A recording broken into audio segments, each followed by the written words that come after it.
We are diving deep into a fascinating convergence of, well, ancient healing tradition and a really aggressive modern development strategy. We are. The topic is the future of Ayurveda, but we're zeroing in on one of its most vital locations globally, Uttarakhand in India.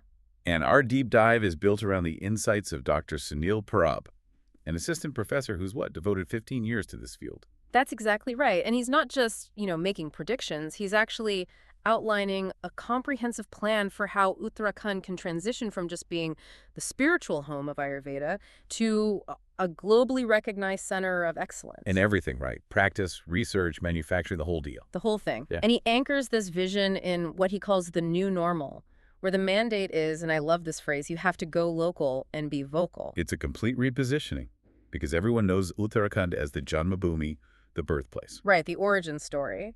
But Dr. Parab argues that for the future, it has to become the karma bhumi, the actual workplace. The laboratory, the clinic. Exactly. Not just the story, but the work. And when you look at the raw potential, it's just immense. I mean, you've got the heritage, the academic footprint is there, and crucially, that unique Himalayan geography, the medicinal plants. Incredible biodiversity. So if all that potential is there, what's the one big hurdle? What do they need to tackle right now to make this vision a reality? It's one thing, really. Standardization and quality control. Ah. Despite all the heritage, the focus has to shift, and aggressively, toward elevating clinical parameters, ensuring quality standards that are, internationally recognized.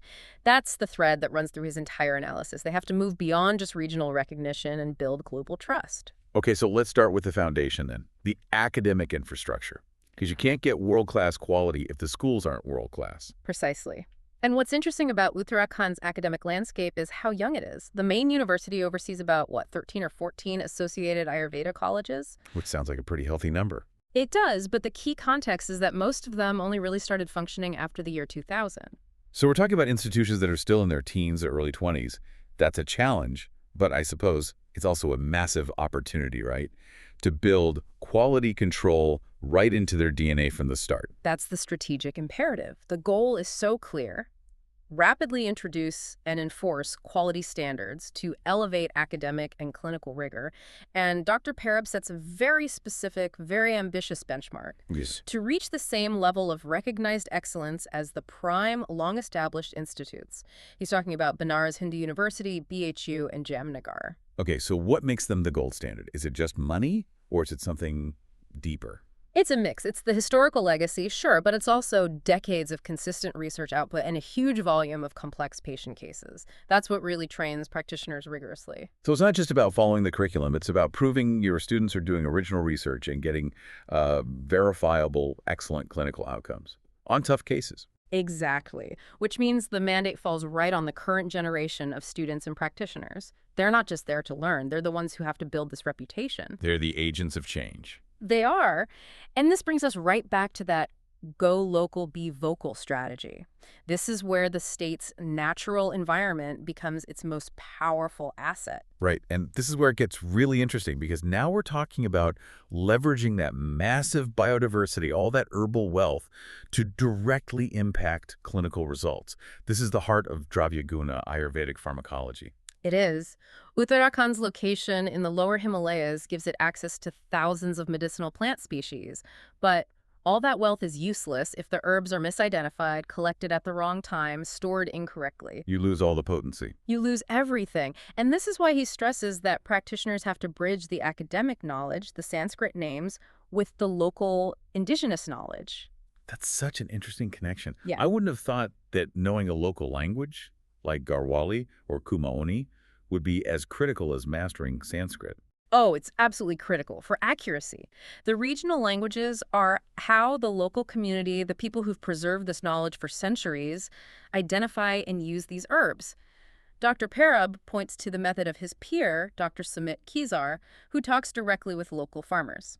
So an example would be? Well, the classical texts might list a plant by its Sanskrit name, but a local farmer using a Kumaoni name might be the only person who knows the exact specific variety or the precise altitude it grows at, or the 1 week a year its medicinal potency just peaks. Wow. So if a practitioner just relies on the textbook, they might end up using a completely different or at least a lower potency herb. and their clinical results would suffer. Exactly. It all connects. Good clinical results depend on high-quality medicine. That quality depends on precise local cultivation guided by this combined knowledge. It all comes back to the local ecosystem. Which opens up these huge career paths for students that go way beyond just sitting in a clinic. Absolutely. Students have to focus on proper identification, collection, preservation, all according to the Ayurvedic guidelines. But they aren't just wandering in the hills. They need to be the bridge between market demand and rural supply. And the sources point to specific government resources they should be using. Yes. The State Medicinal Plant Board, or SMPB, website for Uttarakhand, they have to be on it. It's not just a list of plants. The SMPB gives you details on cultivation schemes and, most importantly, a ready reckoner. A what? A pre-vetted list of plants already in high demand, nationally and internationally. That's real-time market intelligence that a student can use right now. So a student can literally pull up that list, identify a high-demand plant, then go to a local community, confirm the best way to collect it using the local language. And then train the local farmers. That is the mechanism for impact. So many local farmers, the rural people, they have the land and the knowledge, but they often don't know where to sell or how to process the herbs, drying, cleaning, storing to meet the quality standards. So the student becomes the quality control link. The student becomes the quality control link and the market link. And if you guide them on that, you raise the quality of the raw material and you improve the local supply, which in turn immediately lowers the cost for the patient because you're not importing the medicine anymore. That's a perfect transition, because improving local supply means you have to know exactly what you're sourcing, which brings us to these modern digital tools. We are way past dusty old books. We are, and the accessibility of digital data is just revolutionary. There are 3 resources every student and practitioner really needs to master. Let's start with the National Medicinal Plants Board database, the NMPB. The NMPB database is so comprehensive. It covers everything: Ayurveda, homeopathy, Siddha, Unani, Soa, Rigpa. But the real game-changing feature, especially for Uttarakhand, is its interactive map. What does that do? You can click on the map and see where specific high-demand herbs are available, but more importantly, where they can be ideally cultivated. It takes all the guesswork out of it. Soil type, rainfall, elevation, it's all there. Actionable agricultural intelligence. That makes scaling up local sourcing so much more systematic, so less risky for the farmers. Exactly. Then beyond cultivation, you need standardization of the classical knowledge itself for academic credibility. And that's where the National Institute of Indian Medical Heritage, the NIIH, comes in. Yes, they're providing online access to the core foundational texts. We're talking Charak Samhita, Sushruta Samhita, Matavanidan, the Ayush Handbook. So foundational research is no longer locked away in some rare library. It's available to anyone with an internet connection. Which just accelerates the pace of academic work. But for that research to be understood globally, you need standardized language. Which brings us to the third tool. The Namaste portal. This is so important. It provides standardized Ayurvedic terminologies. So if you're comparing a study from an institute in Uttarakhand to one in, say, Karnataka, you have to know you're speaking the same language. This portal unifies the terminology. It also gives an etymological approach, right? The root meanings of the word. It does, which gives you a much deeper, more accurate understanding of the traditional concepts. So what's the takeaway here for a first or second year student? Do they have to wait 5 years to make an impact? Not at all. Dr. Parab is very insistent on this. Even first and second year students can contribute immediately. Using these electronic resources, they can perform meta-analyses, observational studies, all from home. They don't need complex approvals for clinical trials to start making a real scholarly impact right now. That's incredibly empowering. Okay, let's shift gears from research to the clinical practices that are already taking off in Uttarakhand. What specialties are making the region a training hub? We're seeing huge growth in specific niches. Panchakarma, the 5 detox procedures, is becoming tremendously popular, and because of the regional focus, Uttarakhand is just naturally evolving into a major training center for it. And then there are those highly specialized procedures where regional expertise is really growing. You mentioned Shorsutra. Yes, Kashurtutra treatment, which uses a specialized thread for things like anal fistulas, it's a major regional strength.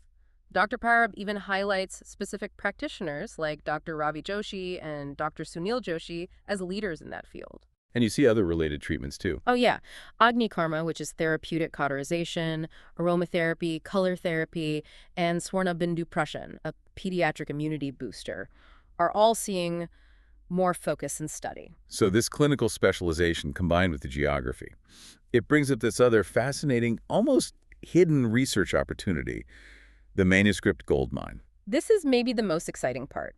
Because Uttarakhand shares similar weather and geography with Nepal and Bhutan, where thousands of ancient, untouched medical manuscripts have been found.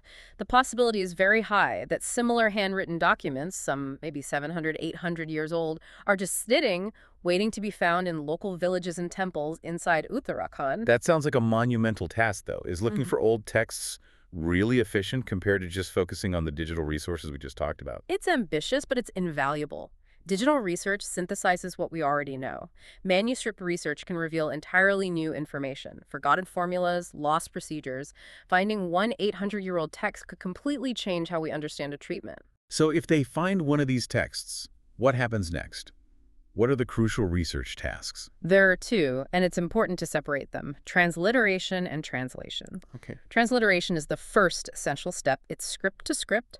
You take an old, fading, maybe obscure script, and you convert it into a readable modern one, like Devanagari. You're just preserving the text. And translation is script to language. Exactly. Taking the content from the original language, maybe Sanskrit or something older, and putting it into Hindi or English so scholars everywhere can study it. You need both steps: preservation and accessibility. So what does this all mean when we put it together? We've covered ambitious academic goals, leveraging Himalayan herbs, digital research, clinical specialties, and now this incredible manuscript opportunity. It means that the potential scope for Ayurveda in Uttarakhand is just. It's vast, it's multifaceted. They have all the pieces for global leadership: the herbs, the academic infrastructure, a huge student population, and this growing clinical expertise. But let's go back to the current challenge.